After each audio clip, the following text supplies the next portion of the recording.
Thanks for joining us. I'm Joyce Taylor. As the new congressional session opens in Washington, a host of major issues are already demanding immediate attention, from health care to disaster relief and even the looming threat of yet another government shutdown. At the top of the list, the future of key health care subsidies that help millions of Americans afford coverage under the Affordable Care Act. What happens next could dramatically affect those already struggling with rising medical costs. Meanwhile, lawmakers in D.C. are facing a tight deadline to keep the government funded, even as Washington state grapples with another crisis here at home, devastating flooding that's damaged homes, roads, and livelihoods across Western Washington. Joining us now to discuss these pressing issues is Washington Congresswoman Pramila Jayapal. Thanks for being with us. Thank you, Joyce. It's so good to be with you. I want to start first with what's going on with ICE and today's news out of Minneapolis, where a 37-year-old woman, an ICE observer, was killed in her car. DHS Secretary Kristi Noem saying that ICE officers killed her in self-defense. The mayor, Jacob Frey, calling that narrative, I'm quoting now, total BS. We've seen the video. Have you seen the video? And what's your reaction to what happened today? Joyce, I watched the video and I am stunned because everything that DHS has said, Kristi Noem and Donald Trump, are lies. It is very clear if you watch that video that this woman was shot by ICE as she was turning away from ICE and that she was killed. And that is when the car kind of sped ahead. The agent was not injured. You see the agent walk back to his car right after. So everything that they have said about this situation is completely wrong. This looked like outright murder to me. And it really just once again demonstrates what a rogue force ICE is. The mayor of Minneapolis was very clear. They want ICE out. The governor of Minneapolis was very clear. ICE is not making people safer. ICE is putting people in harm's way and killing people. That is what is happening. And how concerned are you as the president continues to deploy ICE into major cities like Minneapolis? Potentially Phoenix is next. How concerned are you? I'm extremely concerned, and I've been doing a lot of work to try and stop this in every way possible. Because, Joyce, the thing is that even the courts have ruled that this mass detention policy that the Trump administration is enacting is illegal, is unlawful. And multiple courts have ruled that. They are keeping people, they are kidnapping, detaining, deporting people. This is not about going after the worst of the worst, which is what the president said he was going to do. I put worst of worst in quotes, but that's what he said he was going to do. That's not what this is about. This is about going after everyday people and coming into the streets of our cities and killing people. That's what's happening right now. And so we are trying to figure out what options we have to rein in ICE. And, I think at the end of the day, the American people are horrified by this. If you look at where the president's poll numbers on immigration have gone, they have tanked. This was an area where the American people actually may have given him some credit that he was going to do something good when he was elected. That is not what has happened. And they are now seeing the truth of the fact that the president just doesn't want immigrants of any kind, and ICE is his rogue force to get immigrants out of the United States of America, regardless of your citizenship or your legal status. I want to talk about the flooding now, we have so much to cover, but as you know, they were devastating, the floods in our state last month. Federal recovery funds are supposed to be coming. Are they reaching victims quickly enough? Well, I have a lot of faith in the governor and in the relationship that we have with FEMA at this point. I think that federal funds often don't reach the victims as quickly as we need them to, given the scale of disaster. But I know that the governor has been working very hard to try and make sure that we are getting those federal funds. Patty Murray, our entire delegation has been pushing very hard to continue to get those funds to people on the ground and to make sure that we are getting the maximum amount of help from the federal government, because that is exactly what is supposed to happen in a situation like this. And we'll continue to monitor it very closely.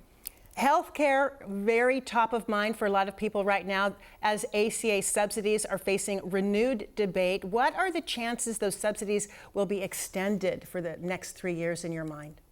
Well, Democrats put forward a bill with a few Republicans through a discharge petition. I want to be clear that Mike Johnson did not bring this bill to the floor on his own to extend the subsidies, but because we used a tool called a discharge petition, where if you get 218 signatures, wherever they come from, the bill has to be brought to the floor. We filed a bill to extend the subsidies by 3 years. We got a few Republicans to sign on. We had the first procedural vote on that today.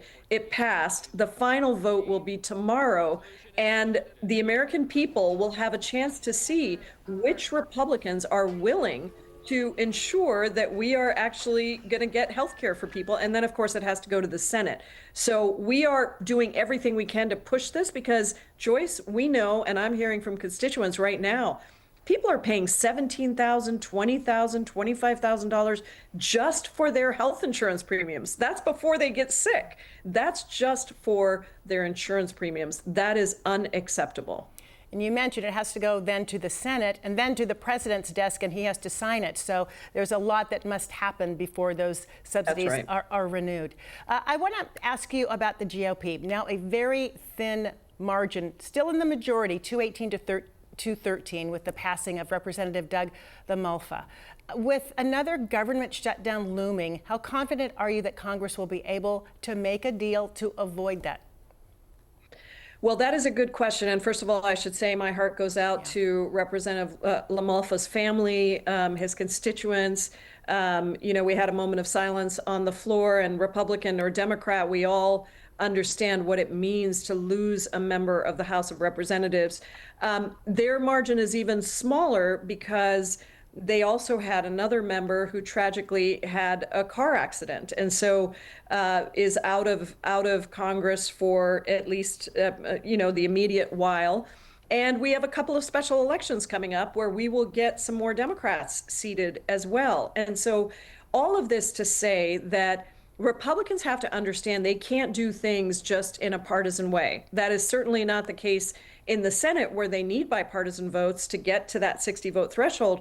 But also in the House, there is a lot of consternation from Republicans about the fact that these health insurance premiums are going up, about the fact that, we just launched an illegal, unconstitutional war on Venezuela without authorization from Congress. So many different factors, and I think they are going to need every vote. And what we are going to need as Democrats and as Americans is for Republicans to stand up for their constituents and for the Constitution and come over and vote with us to get these things done. U.S. Representative Pramila Jayapal is now back with us. Can you hear me?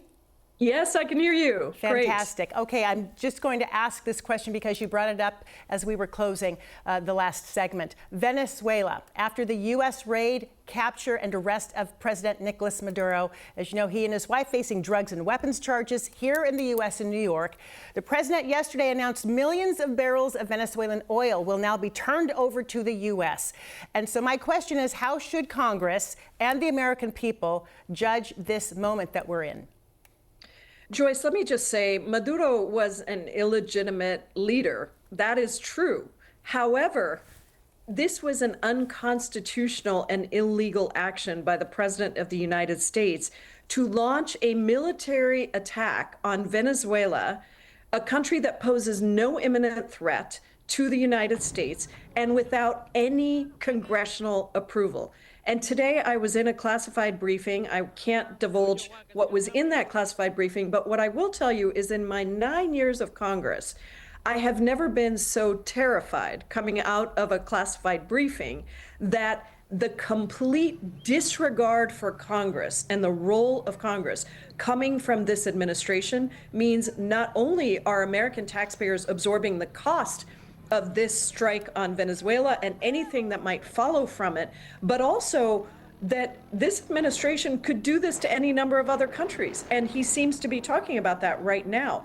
So I think the threat to the American taxpayer in terms of cost, in terms of how we have seen regime change operations fail. And maybe it looks successful in the moments when you remove a dictator. That is perhaps easier in some ways than the transition to an actual democracy. That is extremely difficult. And so I think Americans have to be saying, you can't even run the United States of America and keep our health premiums down. You want to go run Venezuela? It's all about oil, greed, and profit, Joyce. And it is a really, really violent disregard of Congress.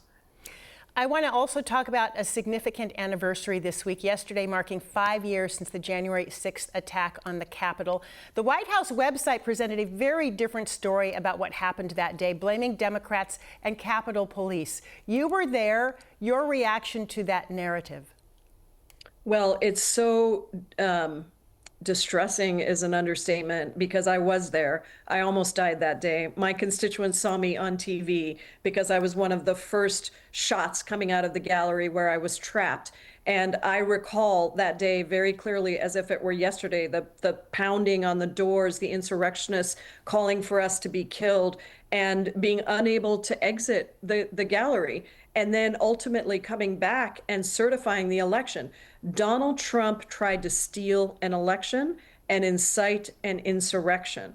And whether the Republicans and Donald Trump want to rewrite and erase history, the fact remains that the stories are real. We had a testimony from, she was called MAGA Granny. She was actually somebody who came and protested at the Capitol, entered the Capitol, was charged and ended up convicted and got a pardon among the 1,500 people that Donald Trump pardoned, including people who were violent towards Capitol Police. She was not, but she refused to accept her pardon because she realized that he was just trying to rewrite the whole day, and she realized what she had done was wrong. It was a very powerful testimony. We also heard from police officers, Capitol police officers, who to this day have not even had a plaque installed that was mandated by Congress to honor their service choice. And of course, you have all the trauma of those of us who were there, our staff in the Capitol, the people who keep up the Capitol that night, seeing the most violent insurrection on the United States Capitol, the most violent attack on the United States Capitol since the War of 1812. And Donald Trump wants to rewrite it. We cannot do that, because if we do, it can happen again. And the consequences could be much worse. If I have time for two more questions, the first would be about Senator Mark Kelly. He's now the target of a Pentagon investigation and censure, threatening to reduce his military rank and military pension. What do you think the impact of that could be? What is your take on the action from the Pentagon? Well, Senator Kelly is not backing down. He's going to fight this with everything he's got, because, again, this just shows the cruelty, the weaponization, the meanness of this administration that is trying to suppress and stifle dissent from any corner, including from decorated war heroes, people who have actually fought for the United States in different contexts. But I do think the impact of this is to try to bully and silence people. Mark Kelly is going to fight this. He's got the money to fight it. But I worry about all of our troops who are being asked to do illegal actions. And I worry about the fact that they're going to be concerned about doing their constitutional duty and saying no to something that is illegal if the president is going to go after them with the force of the Department of Justice. So it's a very dangerous time. And I think we all have to understand that this president does not have the interests of the American people at heart. He just wants to be a dictator, and he wants to have all power and use every part of the U.S. government against Americans. Congresswoman Pramila Jayapal, we are out of time. We so appreciate you taking this extended time with us today. Thanks so much. We'll talk again soon, I hope. Thank you so much, Joyce.